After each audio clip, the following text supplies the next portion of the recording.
Čau, kako ste? Alenka tukaj drugič danes. Vi ne veste, mogoče, ker ne bo isti dan objavljen, ampak zdaj le snemam drugič, ker sem konc prejšnjega videa, I guess, rekla, da moram še nekaj posneti, da moram še o nečem z vami govoriti.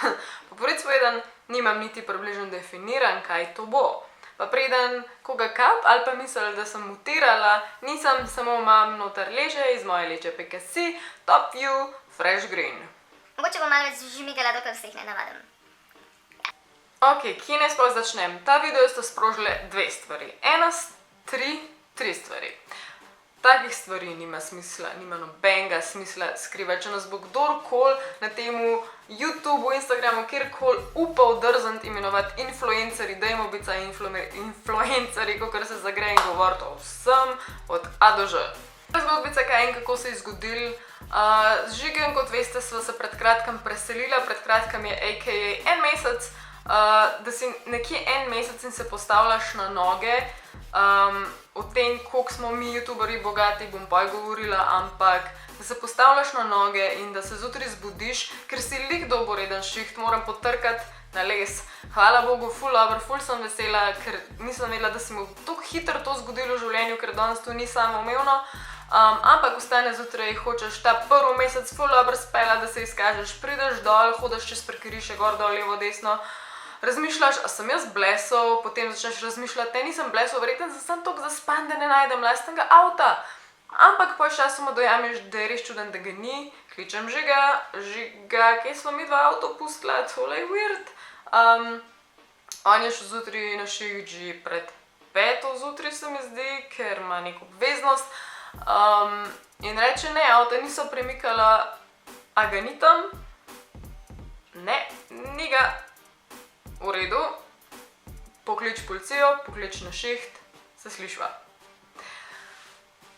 In ja, ni važno, koliko tur gor in dol po parkirišču, by the way, ki je prijazno parkirišče, sred med bloki. Zdaj, kako jaz to dojemam čisto realno, kot pravim, sem optimist, jaz sem to prebolela do konca dneva. Očitno ne v celoti, ker sem zdaj še vedno totalno jezna, ampak nisem se zaletela in nisem imela totalke, nisem na ta način zgubila avta, zgubila sem ga s krajev, ker je še smer svinska, odurna stvar, da jo nekdo naredi, ampak noben kot oseba ni bila poškodovana, vsi smo celi živi in zdravi, bila je samo materialna škoda. Na ta način sem totalno optimistična.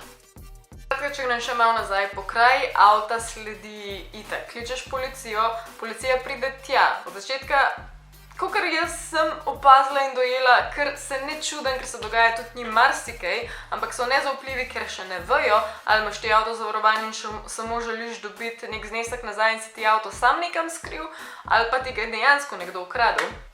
Malo ste mi pomagala iskati, če ga res ni ga bilo, šli smo na policijsko postajo, tam počakaš kriminalista, kriminalist naredi zapisnik. V tem zapisniku daš milijon podatkov, ampak še vedno na koncu sem vprašala, ali je tukaj kakšna šansa, da se ta avto ever najde? Mi je samo rekel, a si ti kdaj igrala loterijo? Upam, da vam to vse povem. Je hodil reči, da praktično ni opcije, oziroma rekel je, da je 10%, če mene vprašaš, je še manjša, ker Renault je avtomobil, ki se prodaja za dele, ker je najbolj prodajen avto, ne vem, kdo mi je to že povedal, ampak se je precej logično. Policijska je ena tudi rekla, da ga kradejo Poljaki. Bil je Renault Clio, več nima smisla govoriti.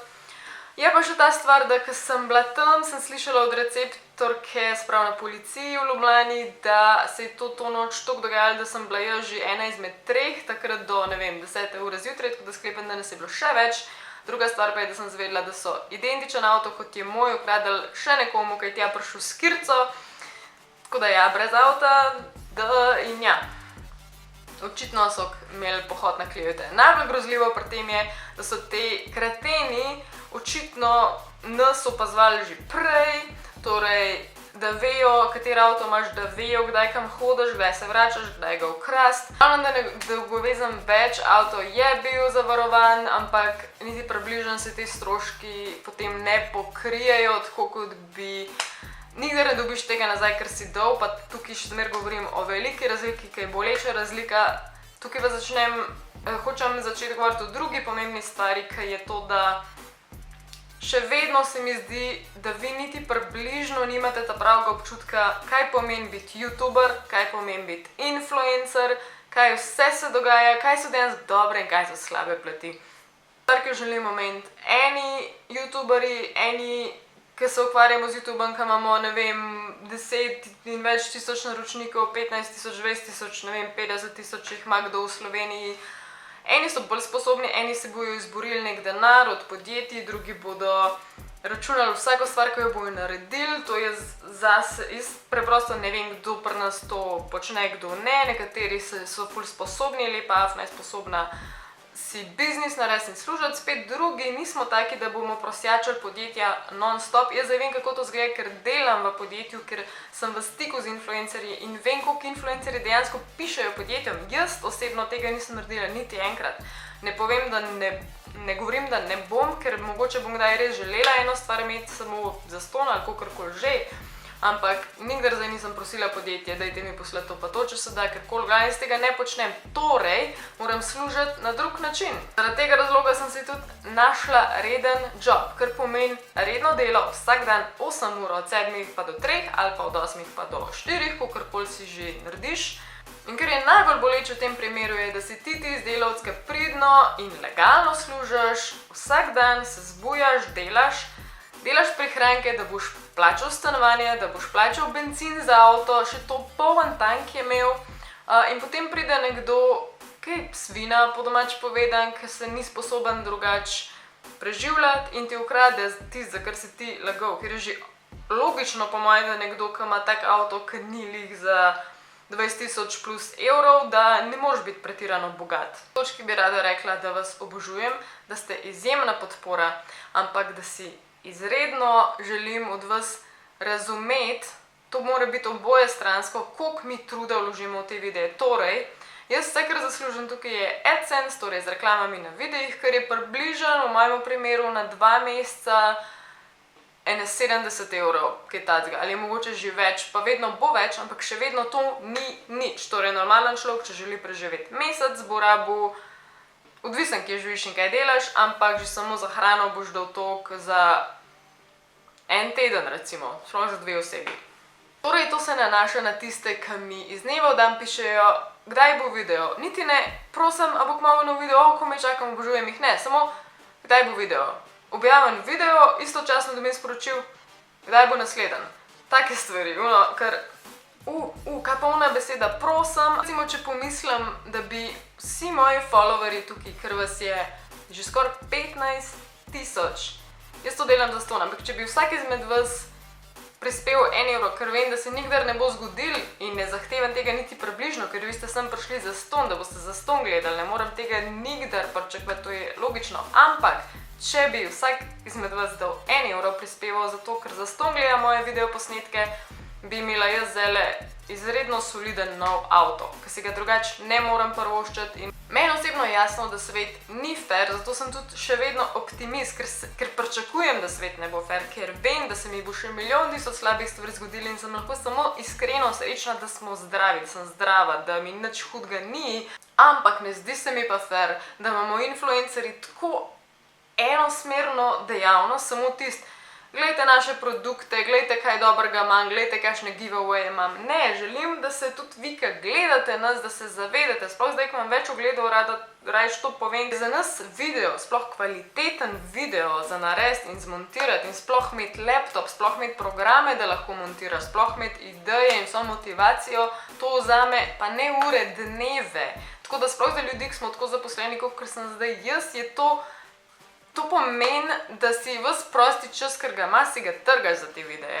In to delamo, saj jaz v mojem primeru, praktično za ston. Imam motive, ki me ženejo in sicer to, ki ste vi amazing, to, ki objavim video in se mi usuje prvih 40 komentarjev, ki so tisti najbolj navdušeni, najbolj veseli, največji fani, to je nekaj najlepšega. Te motivacije je, da me, ne vem, punce, fantje, da me ustavite in se želite slikati in vidim vam tako v očeh, da ste res navdušeni, da ste me sploh srečali, da ste me videli. To je nekaj najlepšega, z največjim veseljem se z vami pogovarjam, objamem, karkoli želite od mene. To so te stvari, zaradi katerih je vredno. Zaradi tega, da dobim določene izkušnje. Če jaz ne bi imela izkušenj, ki jih imam zdajle z z spletnimi socialnimi omrežji, z Instagramom, s Facebookom, ker je danes ful pomembna stvar, to ni več nek boljši, to ni tako, kot je bilo 10 let nazaj, ker je bilo to še vedno samo za lastno zabavo, Facebook je bil samo, da si lasten profil in svoje slike nalagal, ni več tako, to je danes en izmed glavnih načinov promocije kateregakoli podjetja, kateregakoli produkta. Še vedno potegneš tukaj črto, smo samo ljudje. In potem še tretja zadnja stvar, o kateri bi rada govorila, so pa hejterji. Rada bi vam predstavila enega kameleona, eno osebo.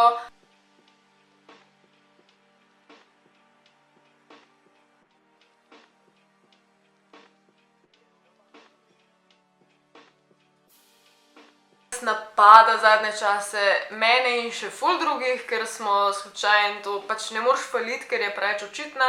Očitno tudi hoče biti očitna, ker je to njen edin vir zadovoljstva, edin vir, da ta ženska ima kaj od življenja. Sklepam, da je ženska, ker mislim, da govori o ženskem spolu. Jaz vedela, kaj se je njej zgodilo in ljudem so podobni njej, ker ni edin primer, takih je več, takih, ki se jim reče, ti si originalni, ta pravi hejterji, ki so v bistvu naši največji fani.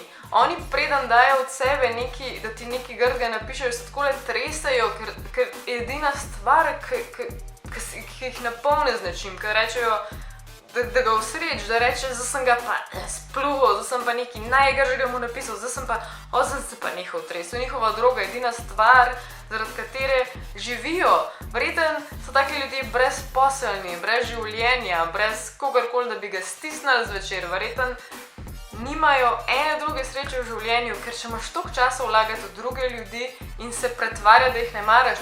In problem nastane na točki, kjer oni smetijo pod našimi videi in potem vi, ki ste predvsem res mladi, ki ste mlajši od, ne vem, 14 let, ki imate nagon se z njimi kregati, ker ne razumete, da oni nas ne prizadanejo, oni prizadanejo naš dojemanje sveta, ki si misliš, pa koliko je ta svet na glavo postavljen, da pride, da se pojavijo taki primeri, ki imajo toliko obupan življenje, da se spravljajo na druge ljudi, ki želite prijazno nas zagovarjati, hvala vam 100-krat, ampak ne ponižujte se na nivo te osebe, ne kregajte se z njo. Taka oseba ni sposobna sproducirati ene dobre stvari, nikdar ne boste spremenili mnenja o čemarkoli, ker je edin nagon, ker ga ima žalt, edin to jo srečuje. Torej, če te vi lepo napisali, ne hejtati Alenke, ne hejtati Neve, ne hejtati kjerkoli youtuberke, kjerkoli že zagovarjate, ona ne upošteva tega, ona upošteva samo svoj hejt.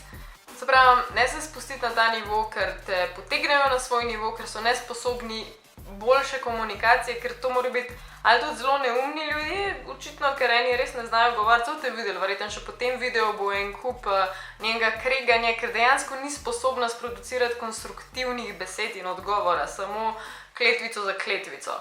Torej, vem, da načeloma ljudje in tudi moji gledalci ne marajo resnih videov ali pa videov s kakšno tako tematiko, ampak upam, da ste vsem dobili malo hrane za možgane, pa približno ne uživali v tem videu, ampak poskušali malo vklopiti razum in probati bolj razumeti celotno situacijo.